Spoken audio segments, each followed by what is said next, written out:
magandang gabi mga katigit. Wala pa rin hupa yung pasero ng biyahe Lucena. Buat kanina umaga hanggang ngayong gabi. Dami pa rin. Itong uli pa ay wala, dating lang. Itong Batangas, yan sa gilid na nagpasakay. Hindi na rin makapasok kanina, yung bus nila, maraming pasero talaga.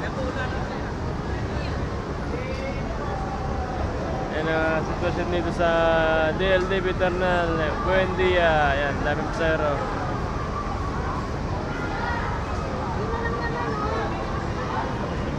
Yan ang biyaheng Lemery, walang pila, pasero. Doon nasa Cebu, may pila pasero. Ayan, nasa Cebu. Santa Cruz, dami rin pasero. Santa Cruz, dami pasero. Ayan, hanggang dito ang pila ng pasero ng Lucena. So yan, pagdating namin ay pila kagad to. Habang ako nagre-remit, papasakay si Delica. Ayan, puno na, may nakatayo na rin. Talagang napipilitan tumayo ang pasero. Ayan, dahil pa Lucena.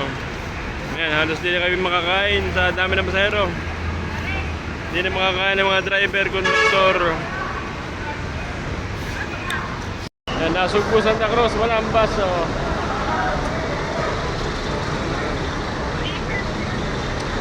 biyaheng Santa Cruz. Ayan, pila ang pasero ng Santa Cruz. Nasugpo naman, sa nasugpo kakunti naman ang pila ng pasahero. Kaya kakunti, nag-uwi na yung iba kanina. Yan, halos din na buwasan yung pasero ng Lucena. Dalawang bus na kami. Tayo na iba.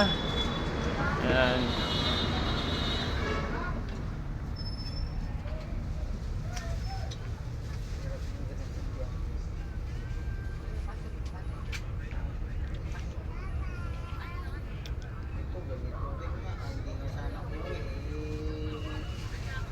Ayan, balis na ulit kami papurwis na ito ni Delica baby.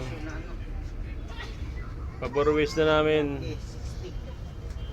Dahil pasahero ano? Hindi maubos-ubos. Kahapon pa, napakadami.